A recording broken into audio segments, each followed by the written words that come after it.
Bismillah. Assalamualaikum warahmatullahi wabarakatuh. Perkenalkan, nama saya Muhammad Rizky dari kelompok 4 yang akan membahas tema negosiasi dalam hubungan industrial. Di sini anggota kelompok kami ada 7 orang, yaitu saya sendiri Muhammad Rizky, kemudian ada Dida Nur Maulida, kemudian ada Dea Ananda Pratiwi, kemudian ada Andini Dwi Herianti, kemudian ada Eko Purnomo Aji, kemudian ada Herlina, dan kemudian ada Hana Kezia. Langsung saja untuk materi pertama akan dibawakan oleh teman saya. Baik, saya akan menjelaskan tentang pengantar negosiasi dalam hubungan industrial. Hubungan industrial adalah sistem yang mengatur interaksi antara pekerja, pengusaha, dan pemerintah untuk menciptakan iklim yang harmonis, adil, dan seimbang. Tujuannya adalah menjaga keberlanjutan usaha serta melindungi hak kerja. Namun, perbedaan kepentingan antara manajemen dan pekerja sering menimbulkan konflik. Disinilah negosiasi berperan penting sebagai proses komunikasi dua arah untuk mencapai kesepakatan, seperti dalam penyusunan perjanjian kerjasama atau PKB, penyelesaian perselisihan, atau perubahan kebijakan kerja. Selanjutnya, definisi negosiasi. Dalam konteks hubungan industrial, negosiasi adalah proses komunikasi dan tawar-menawar antara pekerja, baik secara langsung maupun melalui serikat pekerja, dan pengusaha untuk mencapai kesepakatan mengenai syarat-syarat kerja, hubungan kerja, serta penyelesaian perselisihan yang mungkin timbul dalam hubungan kerja. Menurut Undang-Undang Republik Indonesia Nomor 13 Tahun 2003 tentang Ketenagakerjaan, serta Undang-Undang Nomor 2 Tahun 2004 tentang penyelesaian perselisihan hubungan industrial, proses negosiasi secara umum tercermin dalam perundingan biparit, yaitu perundingan biparit adalah perundingan antara pekerja atau buruh atau serikat pekerja dengan pengusaha yang menyelesaikan perselisihan antara hubungan industrial. Undang-Undang Nomor 2 Tahun 2004 Pasal 1 Ayat 10. Negosiasi sering didefinisikan sebagai suatu proses pertukaran informasi, pandangan, dan konsesi yang dilakukan oleh dua pihak yang memiliki kepentingan berbeda untuk mencapai kesepakatan bersama yang saling menguntungkan. Selanjutnya, dalam hubungan industrial, negosiasi mencakup isu-isu seperti yang pertama ada penetapan upah dan tunjangan, yang kedua ada jam kerja dan waktu istirahat, yang ketiga ada keselamatan dan kesehatan kerja atau K3, yang keempat ada pemutusan hubungan kerja atau PHK, yang kelima penyusunan perjanjian kerjasama PKB. Negosiasi yang berhasil mencerminkan prinsip dasar hubungan industrial di Indonesia, yakni yang pertama keseimbangan kepentingan, lalu musyawarah untuk mufakat, dan yang terakhir ada hubungan kerja yang harmonis, dinamis, dan berkeadilan. Tugas utama negosiasi dalam hubungan industrial. Negosiasi dalam hubungan industrial memiliki dua tujuan utama. Pertama, mencapai kesepakatan yang saling menguntungkan atau win-win solution melalui kolaborasi dan saling pengertian agar kedua pihak merasa adil dan bertanggung jawab atas hasilnya. Kedua, mencegah dan mengelola konflik secara damai guna menghindari eskalasi seperti mogok kerja atau PHK, serta menjaga stabilitas, kepercayaan, dan keharmonisan hubungan kerja. Selanjutnya, ruang lingkup negosiasi dalam hubungan industrial. Dalam hubungan industrial mencakup hal-hal seperti penyusunan perjanjian kerja bersama atau PKB, penetapan upah dan tunjangan, pengaturan jam kerja, kondisi kerja, keselamatan dan kesehatan kerja atau K3, serta penyelesaian perselisihan antara pekerja dan pengusaha. Di sini saya akan menjelaskan bagian saya, yaitu ada prinsip dasar negosiasi. Nah, prinsip dasar negosiasi sendiri itu ada 3 nih. Yang pertama ada transparansi. Nah, apa sih transparansi itu? Transparansi itu adalah proses negosiasi yang harus dilakukan secara terbuka dan jujur agar tidak menimbulkan kecurigaan antar pihak. Kemudian yang kedua, ada saling menghormati, yaitu setiap pihak harus menghargai perbedaan pendapat dan kepentingan satu sama lain. Kemudian yang ketiga, ada itikat baik. Nah, apa sih itikat baik itu? Yaitu kedua pihak harus memiliki niat yang tulus untuk mencapai kesepakatan yang adil, bukan untuk memenangkan sepihak. Kemudian ada strategi negosiasi. Nah, strategi negosiasi itu ada dua. Yang pertama ada strategi distributif, yang kedua ada strategi integratif. Nah, strategi distributif itu apa sih? Jadi strategi distributif itu fokus pada pembagian sumber daya yang terbatas, bersifat menang, kalah, umumnya terjadi dalam negosiasi upah atau tunjangan tetap. Yang kedua, strategi integratif, yaitu mencari solusi yang menguntungkan kedua belah pihak atau win-win solution dengan mempertimbangkan kepentingan bersama, cocok untuk negosiasi jangka panjang seperti PKB. Kemudian selanjutnya ada peran dalam negosiasi, ya. Peran dalam negosiasi yaitu kekuasaan. Yang pertama ada 3, jadi ada kekuasaan, ada informasi, dan ada waktu. Jadi yang pertama kekuasaan yaitu kekuatan tawar, misalkan melalui serikat pekerja atau posisi manajerial, dapat mempengaruhi hasil negosiasi. Ya, jadi kekuasaan itu dapat mempengaruhi hasil negosiasi. Yang kedua ada informasi, yaitu pihak yang memiliki informasi lebih akurat dan lengkap cenderung lebih unggul dalam pengambilan keputusan. Yang ketiga ada waktu, yaitu manajemen waktu penting. Pihak yang mampu mengelola tenggat atau bersabar biasanya dapat memperoleh posisi yang lebih kuat. Jadi ketiga ini saling berkaitan di dalam peran dalam negosiasi supaya posisi kita tuh lebih kuat atau unggul. Sekian penjelasan dari saya. Baik, selanjutnya adalah tahapan proses negosiasi dalam hubungan industrial. Nah, pada tahapan dasar dalam proses negosiasi ini diantaranya adalah persiapan, di mana persiapan ini melibatkan pengumpulan informasi yang relevan, mengidentifikasi isu-isu yang akan dinegosiasikan nanti. Kemudian yang kedua adalah pembukaan. Nah, pada tahap ini masing-masing pihak menyampaikan pandangan umum, harapan, serta batasan mereka. Kemudian yang ketiga ada pertukaran informasi dan argumentasi. Kedua pihak saling menyampaikan tuntutan, alasan, dan argumen, serta negosiasi terjadi dalam bentuk tawar-menawar, kompromi, atau pemberian konsesi dengan tujuan menemukan titik temu. Kemudian yang keempat adalah pencapaian kesepakatan, di mana apabila sudah terjadi kesepakatan atau kesepahaman dalam proses negosiasi tersebut, maka hasil negosiasi tersebut dirumuskan dalam bentuk perjanjian, seperti perjanjian PKB atau perjanjian kerja bersama. Kemudian kesepakatan tersebut wajib ditandatangani oleh kedua belah pihak. Nah, yang terakhir adalah implementasi dan evaluasi, di mana perjanjian yang telah disepakati dan dijalankan sesuai dengan isi dan ketentuan yang berlaku. Evaluasi ini dilakukan secara berkala guna menilai efektivitas dan menyesuaikan jika terdapat perubahan kondisi kerja atau negosiasi. Perkenalkan, nama saya Niki Syarani. Di sini saya akan menjelaskan tentang peran komunikasi dan penyelesaian konflik. Peran komunikasi dan penyelesaian konflik merujuk pada bagaimana komunikasi digunakan sebagai alat utama untuk memahami, mengelola, dan menyelesaikan konflik secara konstruktif.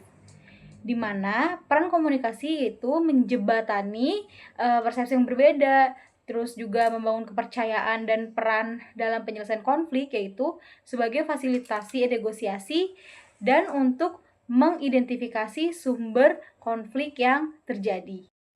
Lalu di sini ada teknik komunikasi yang efektif mencakup beberapa poin. Yang pertama yaitu aktif mendengar, artinya mendengarkan dengan penuh perhatian dan menunjukkan empati agar lawan bicara kita tuh merasa dihargai. Saat kita mendengar lawan bicara kita berbicara dengan penuh perhatian dan kita meresponi, itu juga sama dengan kita menghargai lawan bicara kita. Lalu yang kedua itu reframing, yaitu mengubah cara pandang terhadap masalah atau pernyataan agar lebih positif. Yang ketiga ada retorika, yaitu seni berbicara yang persuasif dan meyakinkan. Jadi dimana kalau kita berbicara dengan penuh keyakinan juga kan orang juga dapat percaya gitu dengan apa yang kita katakan. Lalu yang berikut ada manajemen konflik, di mana manajemen konflik juga memiliki beberapa poin. Yang pertama yaitu pengendalian emosi. Artinya, mengelola emosi pribadi agar tetap tenang dan objektif pengenalan. Di mana saat kita sudah tenang dan kita lebih tenang menghadapi masalah, itu tuh juga secara tidak langsung membantu kita untuk menyelesaikan konflik. Lalu yang kedua ada ekskalasi, yaitu mengenali tanda-tanda konflik yang mulai meningkat. Dimana saat kita udah mengenali tanda-tanda konflik nih, oh konflik ini akan meningkat, kita jadi tahu gitu cara untuk bisa meredamnya gitu. Lalu yang ketiga ada deeskalasi, yaitu upaya menurunkan ketegangan melalui pendekatan damai. Lalu yang terakhir ada etika dalam negosiasi, dimana dalam negosiasi juga kita harus memiliki etika, yaitu yang pertama dalam kejujuran, yaitu menyampaikan informasi secara jujur dan tanpa menipu. Karena kalau kita sudah tidak jujur dalam bernegosiasi, orang akan sulit percaya kepada kita gitu. Nah, makanya dalam negosiasi kita harus berlaku jujur gitu, apa adanya saja. Lalu yang kedua ada non-diskriminasi, artinya bersikap adil tanpa membedakan ras, gender, agama, dan latar belakang. Saat kita juga melakukan negosiasi, ya kita juga tidak boleh memilih-milih berdasarkan ras atau bahkan agamanya gitu. Oh kita lebih pro atau oh kita akan terus menyerang orang itu, tidak begitu gitu. Jadi dalam negosiasi itu tidak ada namanya mengikut campurkan ras dan agama dan sebagainya.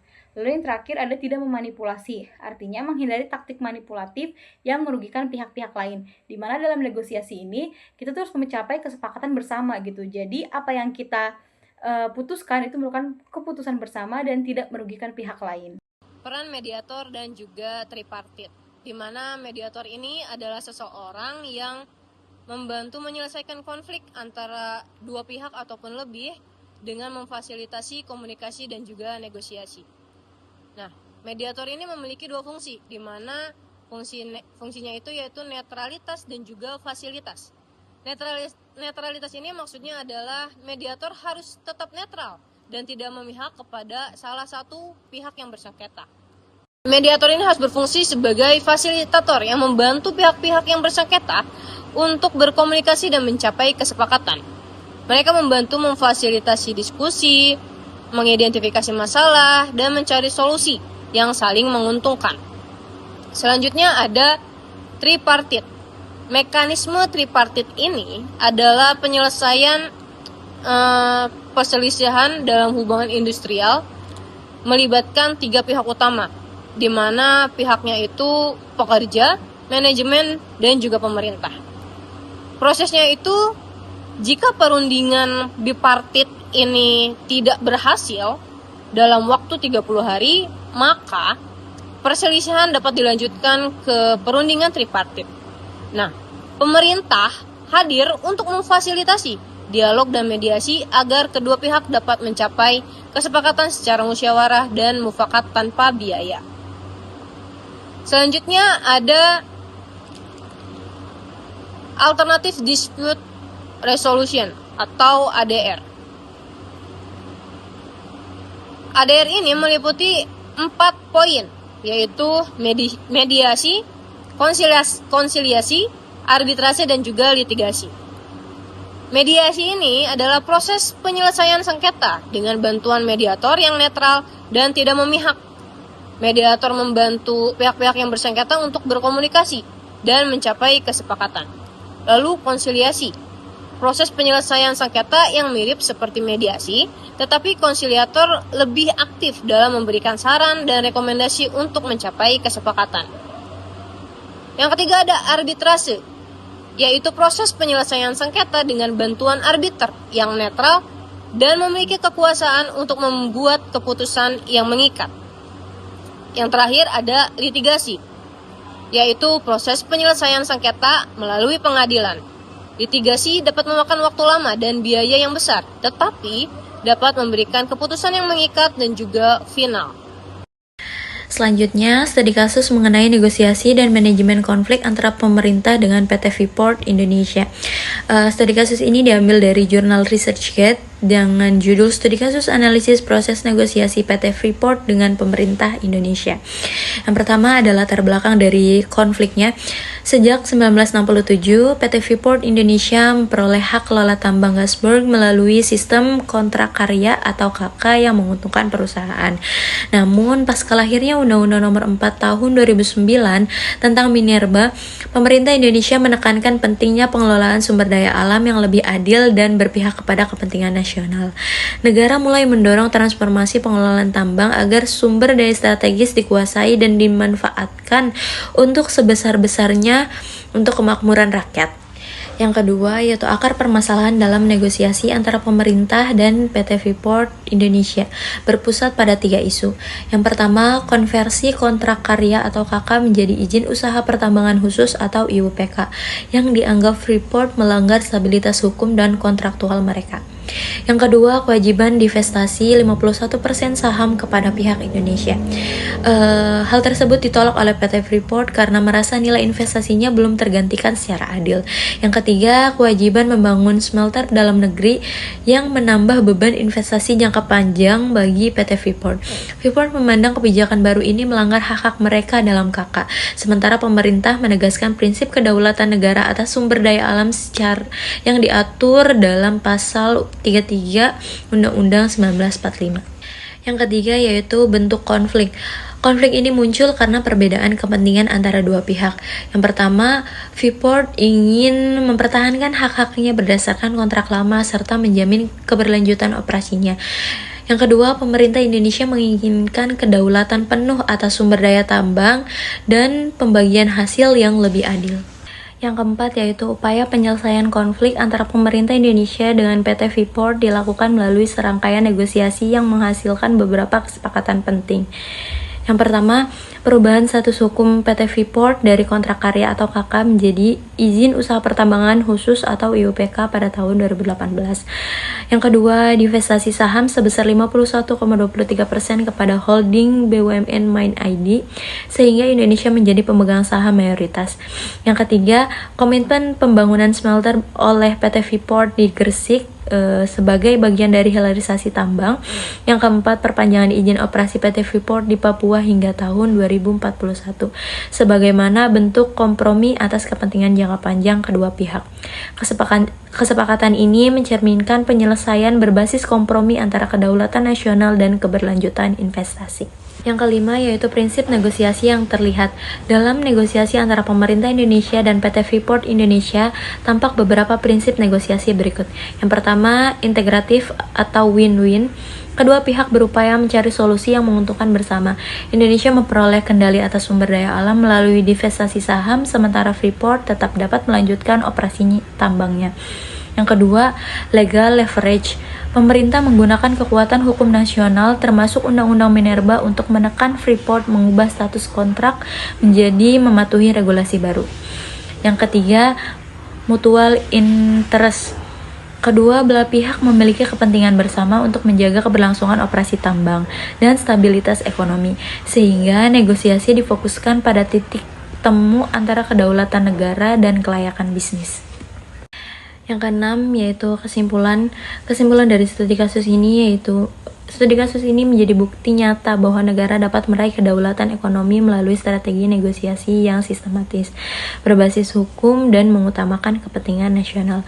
Pemerintah tidak hanya berhasil mengambil kendali saham tapi juga menetapkan standar baru dan relasi negara korporasi asing. Dari studi kasus negosiasi antara pemerintah Indonesia dan PT Freeport Indonesia menunjukkan bahwa kedaulatan ekonomi dapat dicapai melalui pendekatan negosiasi yang sistematik, terukur, dan berbasis hukum nasional. Pemerintah berhasil mengalihkan status kontrak menjadi IUPK, merealisasikan divestasi 51,23% saham ke Mine ID, dan mendorong pembangunan smelter dalam negeri tanpa menghentikan operasional tambang. Keberhasilan ini menandai transformasi signifikan dalam pengelolaan sumber daya alam, di mana negara tidak hanya bertindak sebagai regulator, tetapi juga sebagai pelaku ekonomi strategis. Hal ini menjadi presiden penting dalam relasi antara negara dan korporasi asing. Kemudian selanjutnya yaitu studi kasus yang kedua, negosiasi dan manajemen konflik antara mitra driver Gojek dan PT Gojek Indonesia. Studi kasus ini diambil dari jurnal Cakrawala Ilmiah. Nah, yang pertama yaitu latar belakang konflik. Yang pertama, hubungan kerja antara mitra driver dan PT Gojek Indonesia mengalami ketegangan karena ketidakjelasan status kemitraan. Yang kedua, tuntutan muncul dari mitra driver terkait kesejahteraan, transparansi, dan perlakuan yang adil. Yang kedua, akar permasalahan. Ada 3 tuntutan utama dari mitra driver. Yang pertama yaitu ingin diakui sebagai karyawan, bukan sekedar mitra, agar mendapat hak lebih pasti. Yang kedua, penolakan atas penurunan tarif dari 4.000 menjadi 3.000 yang dianggap merugikan secara ekonomi. Yang ketiga yaitu kurangnya transparansi dari pihak manajemen terhadap sistem kemitraan dan pemotongan pendapatan. Kemudian bentuk konflik dari studi kasus ini, yang pertama aksi mogok kerja dan demonstrasi dilakukan oleh para mitra driver. Yang kedua, ketegangan meningkat akibat tidak adanya komunikasi dan kejelasan hak secara legal. Yang keempat yaitu upaya penyelesaian konflik. Yang pertama, awalnya dilakukan negosiasi langsung antara kedua pihak, namun mengalami kebuntuan karena masing-masing masih mempertahankan kepentingan. Yang kedua, negosiasi dilanjutkan dengan melibatkan pihak ketiga atau mediator untuk mempertemukan keinginan kedua belah pihak. Yang ketiga, akhirnya tercapai kesepakatan bersama win-win solution yang lebih adil. Yang kelima yaitu prinsip negosiasi yang terlihat. Yang pertama, itikat baik dari kedua pihak untuk mencari solusi. Yang kedua, keterlibatan mediator menunjukkan pentingnya pihak netral. Yang ketiga, fokus pada win-win solution agar tercapai keseimbangan antara kepentingan perusahaan dan mitra. Yang keenam yaitu kesimpulan penting. Yang pertama, konflik dalam hubungan industrial bisa dicegah atau dikelola dengan komunikasi terbuka, negosiasi, dan musyawarah. Yang kedua, kesejahteraan dan kenyamanan mitra kerja penting untuk mendukung kualitas pelayanan dan keberlanjutan bisnis. Yang ketiga yaitu perusahaan perlu lebih transparan dan responsif terhadap tuntutan yang muncul dari lapangan. Baik, demikian video presentasi kami dari kelompok 4 dengan tema negosiasi dalam hubungan industrial. Kurang lebihnya kami mohon maaf apabila ada perkataan yang kurang sesuai. Terima kasih, semoga video kami ini dapat bermanfaat. Wassalamualaikum warahmatullahi wabarakatuh.